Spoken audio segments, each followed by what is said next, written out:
Bienvenue dans cette formation sur les croyances. Nous ne parlons bien évidemment pas de croyances religieuses, nous parlons de croyances au sens global du terme.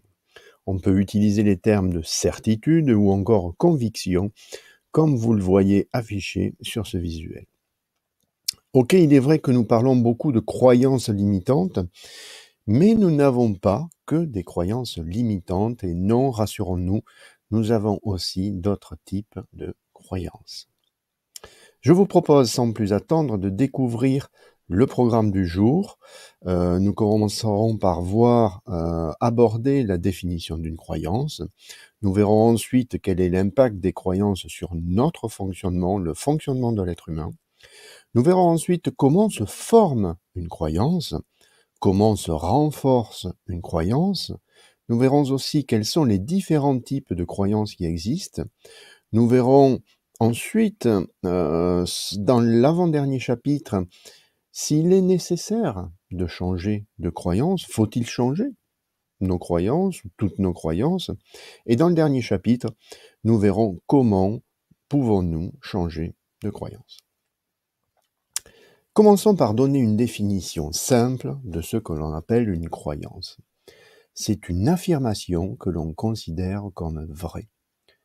Voilà la définition d'une croyance. Alors j'aime bien cette définition car elle est courte et simple. Pour être concret et bien comprendre, voici une série de croyances toutes simples. Commençons par les croyances par rapport à moi-même. En voici quelques-unes. Nous voyons sur le visuel, je suis bordélique, je suis paresseux, je suis bête, je suis fort, je n'ai pas droit à l'erreur. Voyons d'autres types de croyances. Cette fois-ci, ce sont les croyances par rapport aux autres.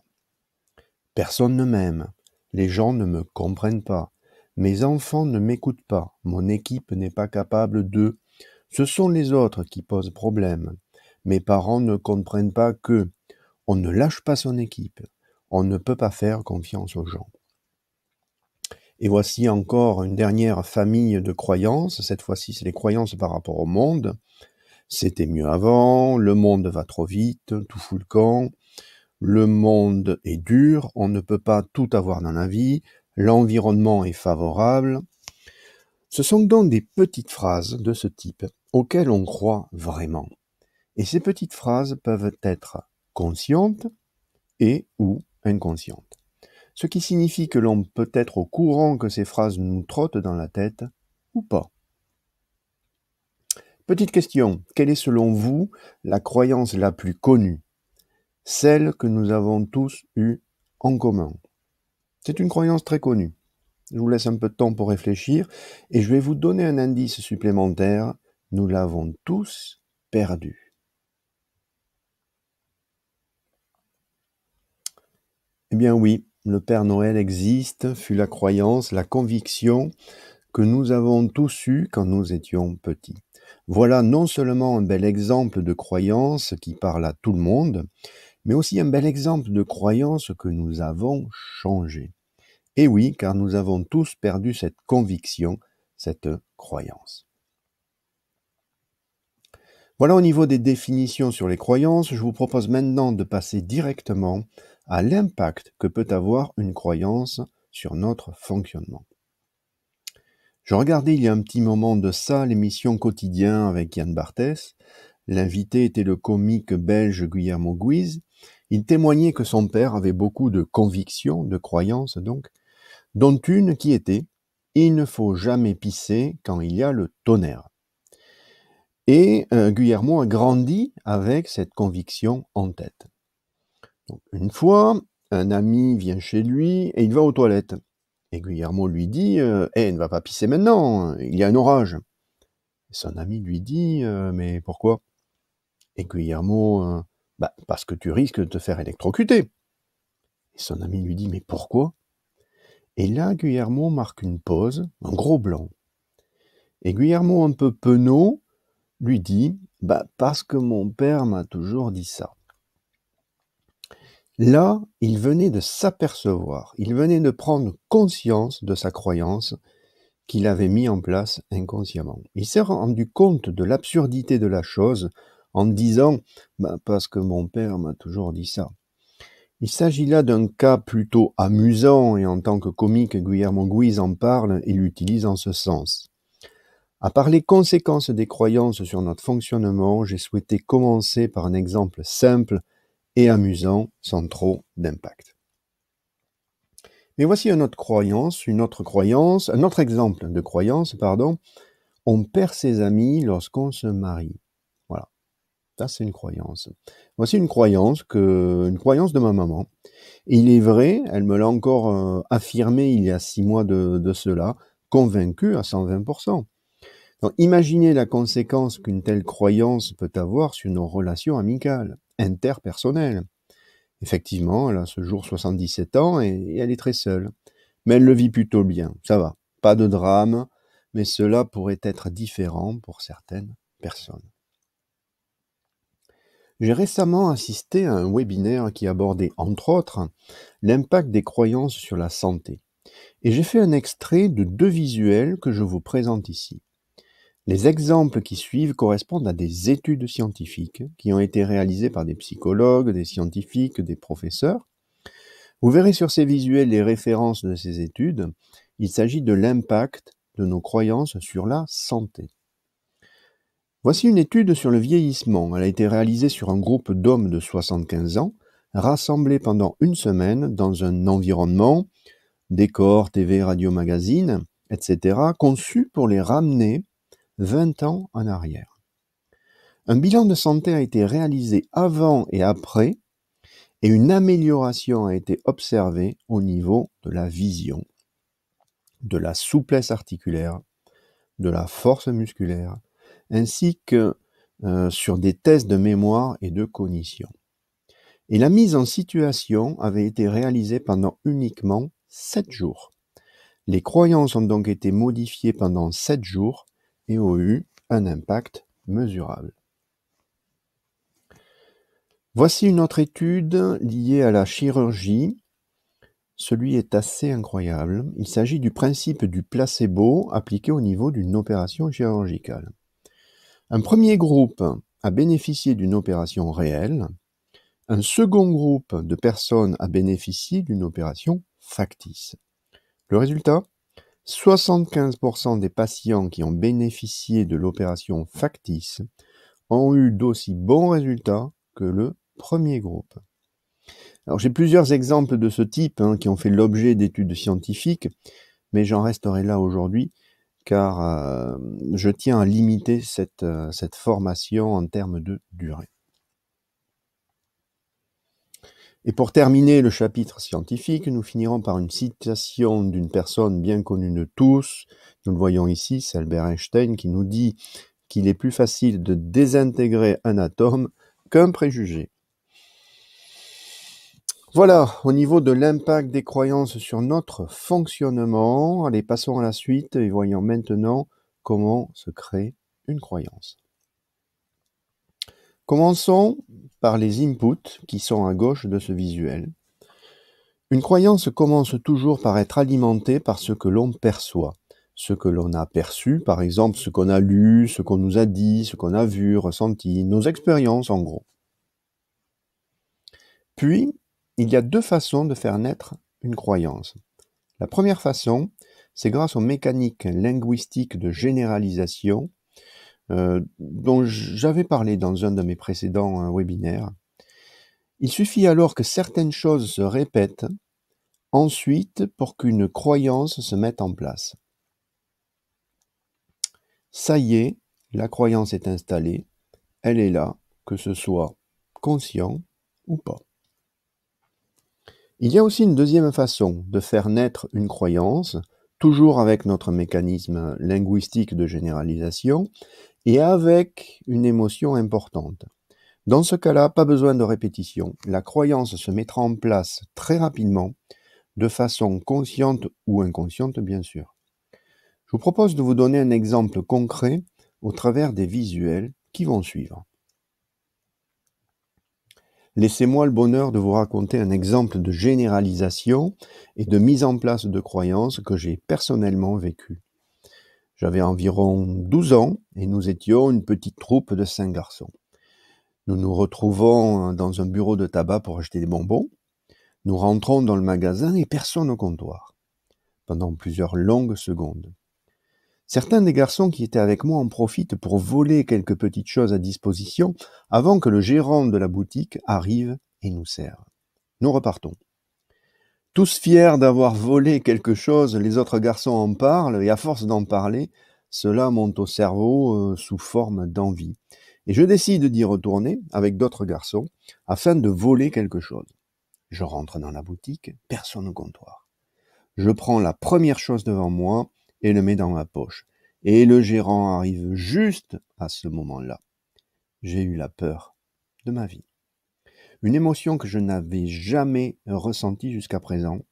Et c'est à la suite de cette aventure qui m'a marqué à vie que j'ai généralisé ceci. Voler peut être très risqué. Je ne me suis pas fait prendre, mais l'émotion était telle que cette phrase, cette croyance, cette généralisation s'est mise en place pour toute ma vie. Je n'oublierai jamais ce petit briquet jaune que j'ai volé pour la toute première fois, où il y avait écrit « Je vote Coluche » que vous voyez en bas à droite du visuel. C'était donc en 80 ou 81. Au travers de cet exemple du vol du briquet, je vous ai illustré le schéma du bas qui a sollicité les émotions que vous voyez encadrées en vert. Ma croyance s'est mise en place rapidement et inconsciemment à la suite de cette unique expérience de vol. Une seule expérience a suffi de mettre en place cette croyance. Nous avons vu la définition d'une croyance, l'impact des croyances sur notre fonctionnement, et nous venons de voir comment se créer une croyance. Passons à la suite et voyons maintenant comment se renforce une croyance. Pour expliquer le phénomène, je vais utiliser la métaphore de la table avec ses pieds qui est utilisée par Anthony Robbins, le célèbre coach américain.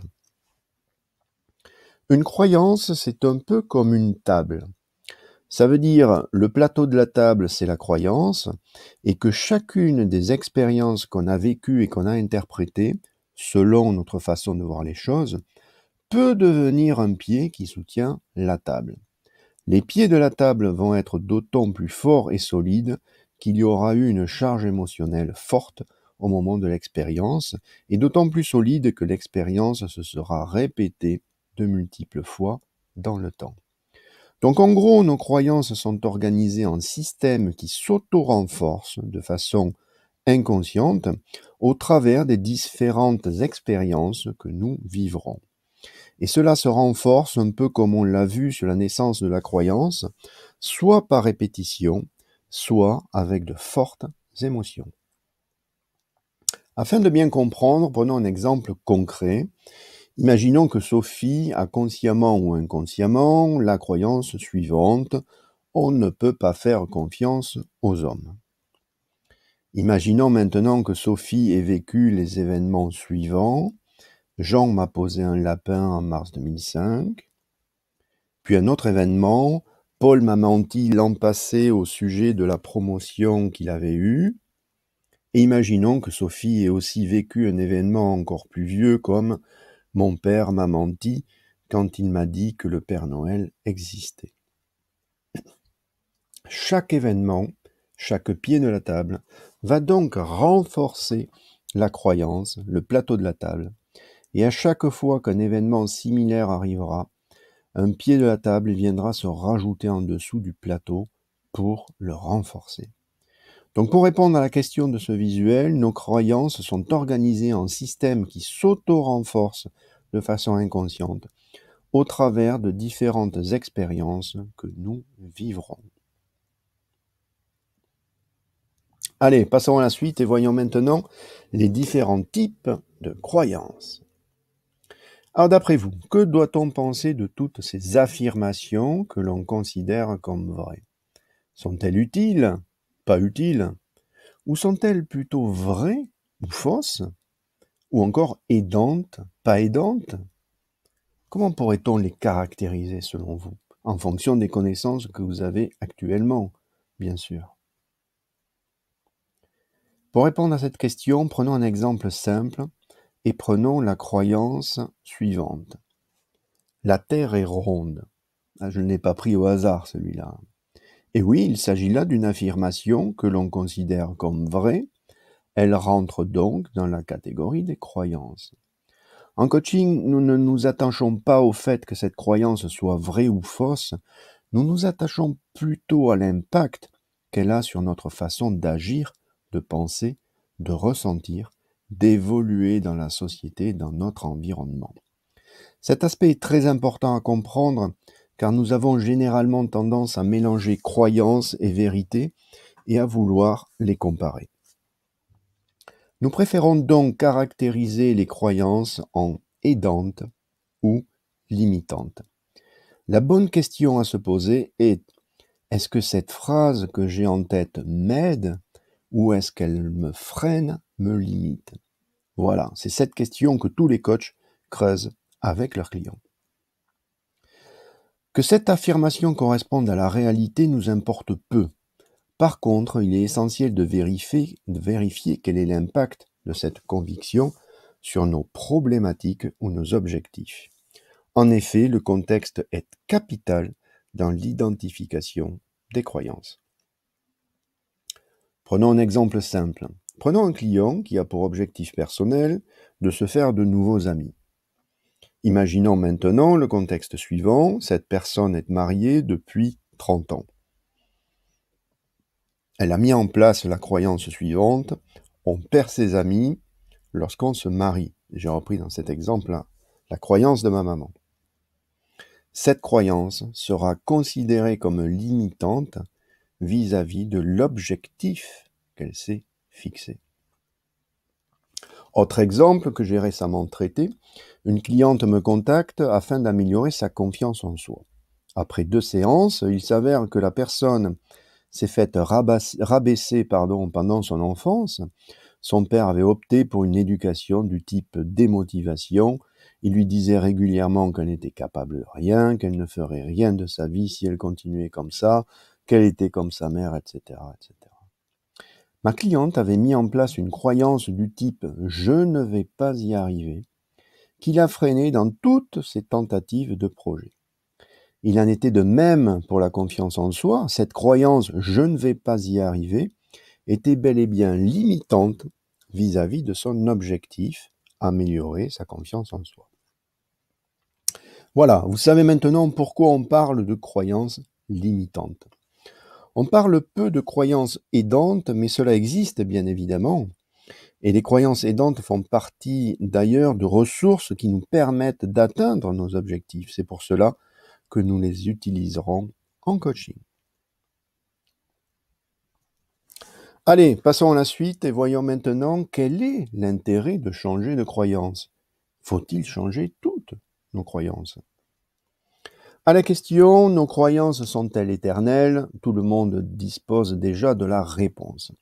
Nous avons tous cru au Père Noël et nous avons tous abandonné cette croyance avec plus ou moins de réussite. En effet, un biais cognitif peut avoir des conséquences importantes sur une personne. Les petits-enfants que nous étions étaient émerveillés de l'apport du Père Noël. Apprendre que tout ceci n'était que mensonge peut marquer certaines personnes. Mais revenons sur la façon dont nous pouvons changer nos croyances. La disparition d'une croyance peut se dérouler de 2 façons. Restons sur le sujet du Père Noël et imaginons par exemple que l'on surprenne son père en train de déposer les cadeaux au pied du sapin de Noël, ou que l'on reconnaisse son père derrière le déguisement du Père Noël comme on le voit sur le visuel. La reconsidération de la croyance sera immédiate. Elle se fera de façon très rapide. On parle de flagrant délit. Mais il existe une deuxième façon de reconsidérer une croyance. Cela se fait de façon lente, grâce à l'installation d'un doute. Par exemple, lorsqu'on réfléchit à un sujet et que l'on franchit plusieurs étapes, petit à petit, qui nous font reconsidérer une affirmation. J'ai une anecdote qui me vient en tête. Quand j'étais petit, je croyais au Père Noël. J'étais certain que le Père Noël existait et je ne me posais pas de questions. Petit à petit, le doute a commencé à s'installer. Il y avait des choses qui me paraissaient étranges, comme de voir des Pères Noël à chaque coin de rue.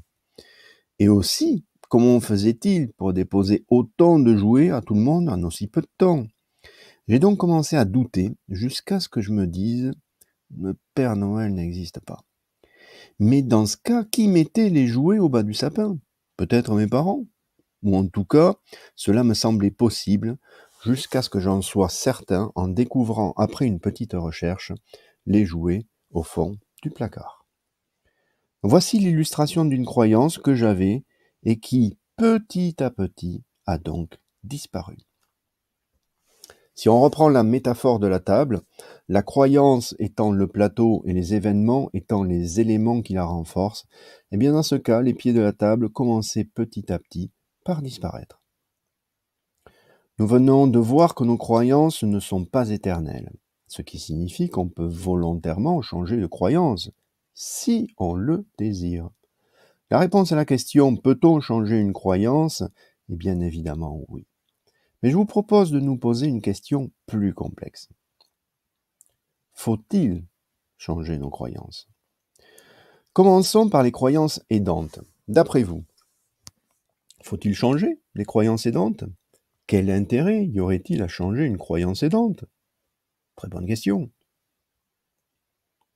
On aurait tendance à utiliser la croyance qui s'affiche à l'écran. On ne change pas une équipe qui gagne. Et oui, il y a des croyances partout. Mais imaginons que l'on souhaite amplifier une croyance aidante, que l'on souhaite la rendre encore plus importante.